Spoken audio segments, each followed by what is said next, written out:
ओम शांति। 13 अगस्त 2020 की बाप दादा की साकार मुरली के सार में बाबा ने कहा, मीठे बच्चे, तुम्हें कौन पढ़ाने आया है? विचार करो तो खुशी में रोमांच खड़े हो जाएंगे। ऊंचे ते ऊंचा बाप पढ़ाते हैं, ऐसी पढ़ाई कभी छोड़नी नहीं है। प्रश्न है आज का, अभी तुम बच्चों को कौन सा निश्चय हुआ है? निश्चय बुद्धि की निशानी क्या होगी? उत्तर में तुम्हें निश्चय हुआ, हम अभी ऐसी पढ़ाई पढ़ रहे हैं जिससे डबल सिरताज राजाओं का राजा बनेंगे। स्वयं भगवान पढ़ाकर हमें विश्व का मालिक बना रहे हैं। अभी हम उनके बच्चे बने हैं, तो फिर इस पढ़ाई में लग जाना है। जैसे छोटे बच्चे अपने माँ बाप के सिवाय किसी के पास भी नहीं जाते, ऐसा बेहद का बाप मिला है तो और कोई भी पसंद ना आए, एक की ही याद रहे। गीत है आज का, कौन आया आज सवेरे सवेरे। अब मुरली विस्तार से। ओम शांति। मीठे मीठे बच्चों ने गीत सुना। कौन आया है और कौन पढ़ाता है, यह समझ की बात है। कोई बहुत अक्लमंद होते हैं, कोई कम अक्लमंद होते हैं। जो बहुत पढ़ा लिखा होता है उसे बहुत अक्लमंद कहेंगे। शास्त्र आदि जो भी पढ़े लिखे होते हैं उनका मान होता है। कम पढ़े हुए को कम मान मिलता है। अब गीत का अक्षर सुना, कौन आया पढ़ाने? टीचर आते हैं ना। स्कूल में पढ़ने वाले जानते हैं टीचर आया। यहाँ कौन आया? एकदम रोमांच खड़े हो जाने चाहिए। ऊंचते ऊंच बाप फिर से पढ़ाने आए हैं। समझने की बात है ना, तकदीर की भी बात है। पढ़ाने वाला कौन है? भगवान। वह आकर पढ़ाते हैं। विवेक कहता है, भल कोई कितनी भी बड़े ते बड़ी पढ़ाई पढ़ता हो, फट से वह पढ़ाई छोड़कर आए, भगवान से पढ़े। 1 सेकंड में सब कुछ छोड़ बाप के पास पढ़ने आए। बाबा ने समझाया है, अभी तुम पुरुषोत्तम संगम युगी बने हो। उत्तम ते उत्तम पुरुष है या लक्ष्मी नारायण, दुनिया में किसको भी पता नहीं है कि किस एजुकेशन से इन्होंने यह पद पाया है। तुम पढ़ते हो या पद पाने लिए? कौन पढ़ाते हैं? भगवान। तो और सब पढ़ाइयाँ छोड़ इस पढ़ाई में लग जाना चाहिए, क्योंकि बाप आते ही हैं कल्प के बाद। बाप कहते हैं, मैं हर 5000 वर्ष के बाद आता हूँ सम्मुख पढ़ाने। वंडर है ना। कहते भी हैं भगवान हमको पढ़ाते हैं या पद प्राप्त कराने, फिर भी पढ़ते नहीं, तो बाप कहेंगे ना यह सयाना नहीं है। बाप की पढ़ाई पर पूरा ध्यान नहीं देते, बाप को भूल जाते। तुम कहते हो कि बाबा हम भूल जाते, टीचर्स को भी भूल जाते। यह है माया के तूफान। परंतु पढ़ाई तो पढ़नी चाहिए ना। विवेक कहता है, भगवान पढ़ाते हैं तो उस पढ़ाई में एकदम लग जाना चाहिए। छोटे बच्चों को भी पढ़ना होता है। आत्मा तो सबकी है, बाकी शरीर छोटा बड़ा होता है। आत्मा कहती है, मैं आपका छोटा बच्चा बना हूँ। अच्छा मेरे बने हो तो अब पढ़ो, दूध पाक तो नहीं हो।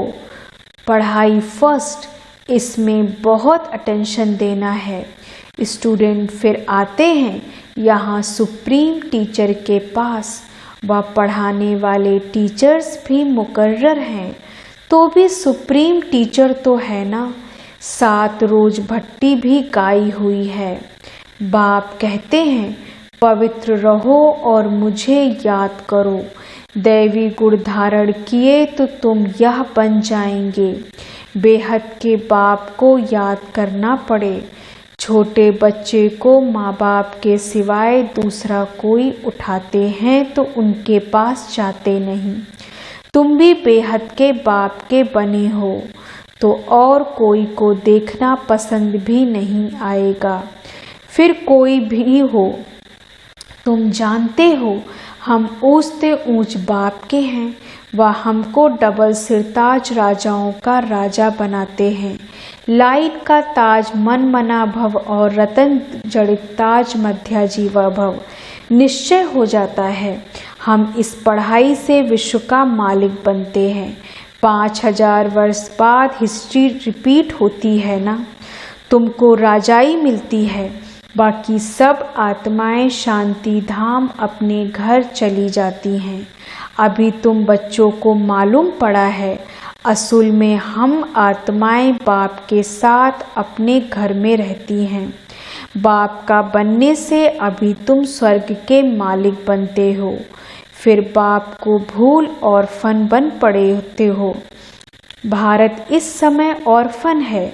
ऑर्फन उनको कहा जाता है जिनको माँ बाप नहीं होते, धक्का खाते रहते हैं। तुमको तो अब बाप मिला है। तुम सारे सृष्टि चक्र को जानते हो तो खुशी में गदगद होना चाहिए। हम बेहद के बाप के बच्चे हैं। परम पिता परमात्मा प्रजापिता ब्रह्मा द्वारा नई सृष्टि ब्राह्मणों की रचते हैं। यह तो बहुत समझने की बात है। पढ़ाई तुम्हारे चित्र भी हैं, विराट रूप का चित्र भी बनाया है। 84 जन्मों की कहानी दिखाई है। हम सो देवता फिर क्षत्रिय वैश्य शूद्र बनते हैं। यह कोई भी मनुष्य नहीं जानते, क्योंकि ब्राह्मण और ब्राह्मणों को पढ़ाने वाले बाप का दोनों का नाम निशान गुम कर दिया है। इंग्लिश में भी तुम लोग बहुत अच्छी रीति समझा सकते हो। जो इंग्लिश जानते हैं तो ट्रांसलेशन कर फिर समझाना चाहिए। फादर नॉलेजफुल है। उनको ही यह नॉलेज है कि सृष्टि का चक्र कैसे फिरता है। यह है पढ़ाई। योग को भी बाप की याद कही जाती है, जिसको अंग्रेजी में कम्युनियन कहा जाता है। बाप से कम्युनियन, टीचर से कम्युनियन, गुरु से कम्युनियन, या है गॉड फादर से कम्युनियन।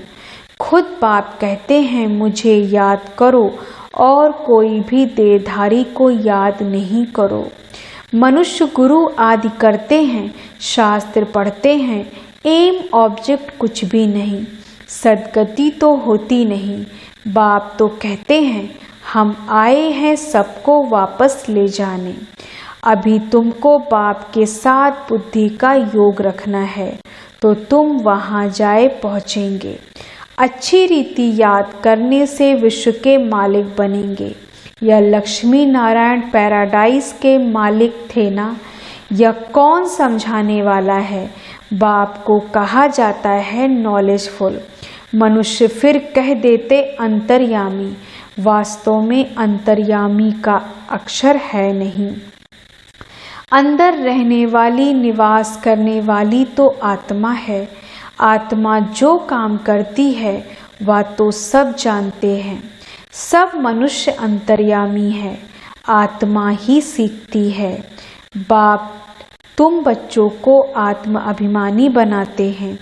तुम आत्मा हो मूल वतन की रहने वाली।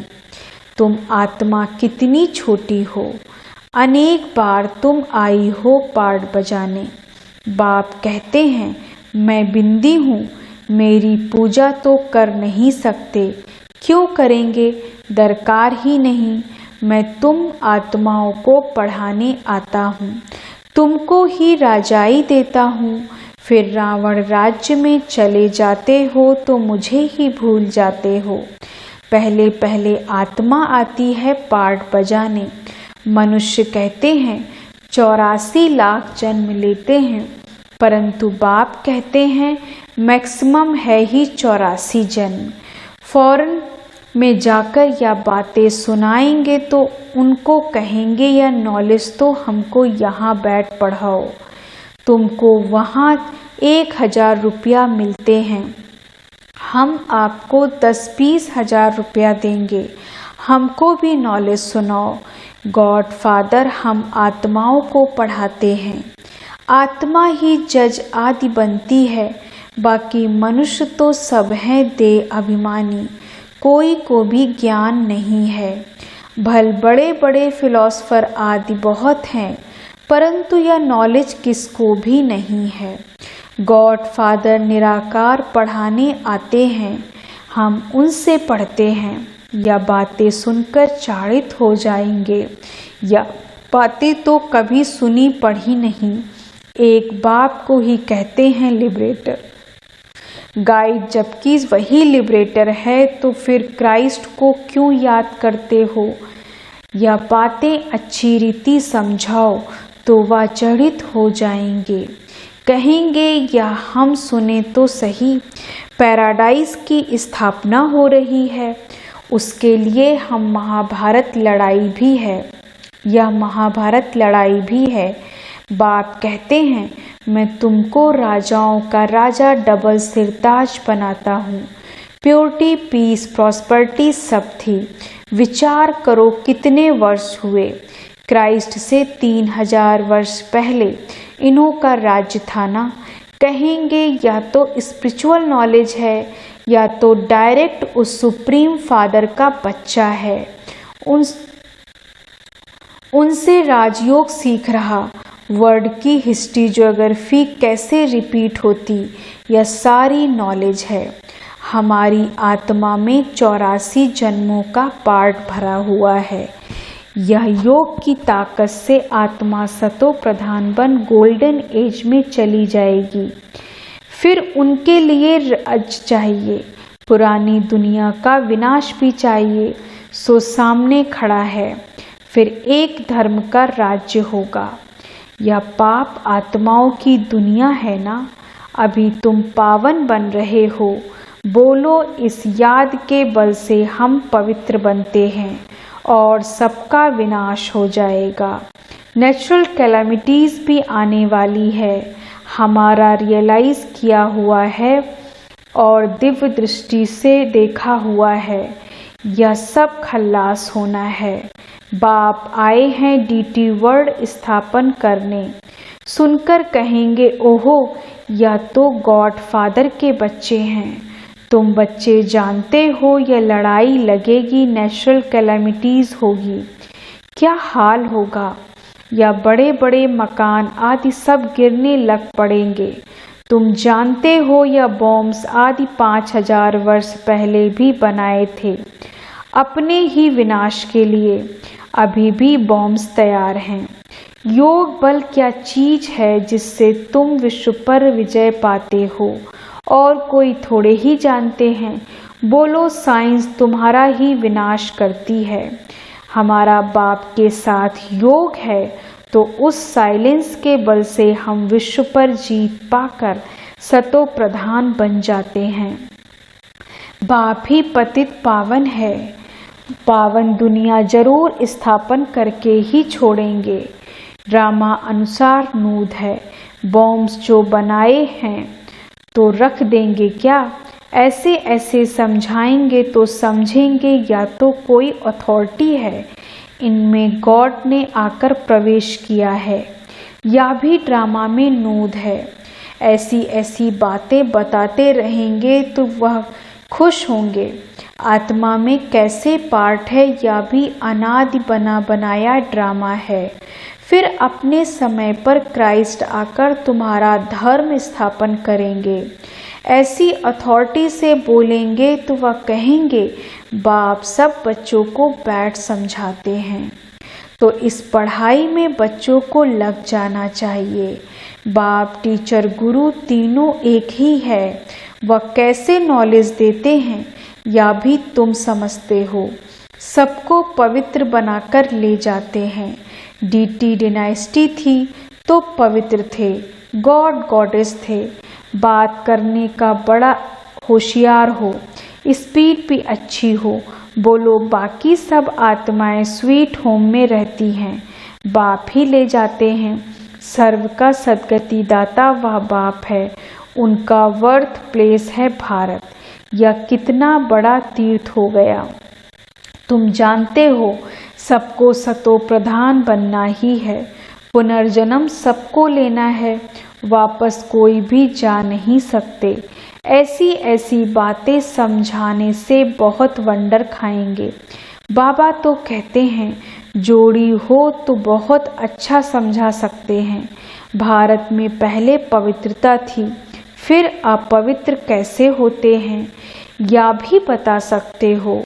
पूज ही पुजारी बन जाते हैं।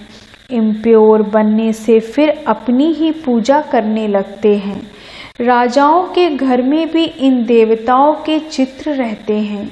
जो पवित्र डबल सिरताज थे उन्हों को बगैर ताज वाले अपवित्र पूजते हैं। वो हो गए पुजारी राजाएं, उनको तो गॉड गॉडेज नहीं कहेंगे क्योंकि इन देवताओं की पूजा करते हैं। आपे ही पूज आपे ही पुजारी पतित बन जाते हैं तो रावण राज्य शुरू हो जाता है। इस समय रावण राज्य है। ऐसे ऐसे बैठ समझाएं तो कितना मजा कर दिखावें। गाड़ी के 2 पहिए युगल हों तो बहुत वंडर कर दिखाएं। हम युगल ही फिर सो पूज्य बनेंगे। हम प्योरिटी पीस प्रॉस्पेरिटी का वर्षा ले रहे हैं। तुम्हारे चित्र भी निकलते रहते हैं। यह है ईश्वरी परिवार। बाप के बच्चे हैं पौत्रे और पौत्रियां, बस और कोई संबंध नहीं। नई सृष्टि इनको कही जाती है। फिर देवी देवता तो थोड़े बनेंगे, फिर आहिस्ते आहिस्ते वृद्धि होती है। यह नॉलेज कितनी समझने की है। यह बाबा भी धंधे में जैसे नवाब था, कोई बात की परवाह नहीं रहती थी। जब देखा या तो बाप पढ़ाते हैं, विनाश सामने खड़ा है तो फट से छोड़ दिया। यह जरूर समझा हमको बादशाही मिलती है तो फिर गदाई क्या करेंगे। तो तुम भी समझते हो भगवान पढ़ाते हैं, या तो पूरी रीति पढ़ना चाहिए ना, उनकी मत पर चलना चाहिए। बाप कहते हैं अपने को आत्मा समझ बाप को याद करो। बाप को तुम भूल जाते हो, लज्जा नहीं आती है, व नशा नहीं चढ़ता है। यहाँ से बहुत अच्छा रिफ्रेश हो जाते हो, फिर वहाँ सोडा वाटर हो जाते हैं। अब तुम बच्चे पुरुषार्थ करते हो गांव-गांव में सर्विस करने का। बाबा कहते हैं पहले पहले तो सब यह बताओ कि आत्माओं का बाप कौन है। भगवान तो निराकार ही है, वही इस पतित दुनिया को पावन बनाएंगे। अच्छा, मीठे मीठे सिकी लदे बच्चों प्रति माता पिता बाप दादा का याद प्यार और गुड मॉर्निंग। रूहानी बाप की रूहानी बच्चों को नमस्ते। हम रूहानी बच्चों की रूहानी बाप दादा को गुड मॉर्निंग, नमस्ते नमस्ते नमस्ते। धारणा के लिए मुख्य सार। पहली पॉइंट, स्वयं भगवान सुप्रीम टीचर बनकर पढ़ा रहे हैं, इसलिए अच्छी रीति पढ़ना है, उनकी मत पर चलना है। बाप के साथ ऐसा योग रखना है जिससे साइलेंस का बल जमा हो। साइलेंस बल से विश्व पर जीत पानी है, पतित से पावन बनना है। वरदान है आज का, एक मत और एक रस अवस्था द्वारा धरनी को फलदायक बनाने वाले हिम्मतवान भव। एक मत और एक रस द्वारा धरनी को फलदायक बनाने वाले हिम्मतवान भव। विस्तार से जब आप बच्चे हिम्मतवान बनकर संगठन में एकमत और एकरस अवस्था में रहते व एक ही कार्य में लग जाते हो तो स्वयं भी सदा प्रफुल्लित रहते और धरनी को भी फलदायक बनाते। जैसे आजकल साइंस द्वारा अभी अभी बीज डाला, अभी अभी फल मिला, ऐसे ही साइलेंस के बल से सहज और तीव्र गति से प्रत्यक्षता देखेंगे। जब स्वयं निर्विघ्न एक बाप की लगन में मगन एकमत और एक रस रहेंगे तो अन्य आत्माएं भी स्वतः सहयोगी बनेंगी और धरनी फलदायक हो जाएगी। स्लोगन है आज का, जो अभिमान को शान समझ लेते वह निर्माण नहीं रह सकते। जो अभिमान को शान समझ लेते वह निर्माण नहीं रह सकते। ओम शांति। धन्यवाद बाबा, धन्यवाद।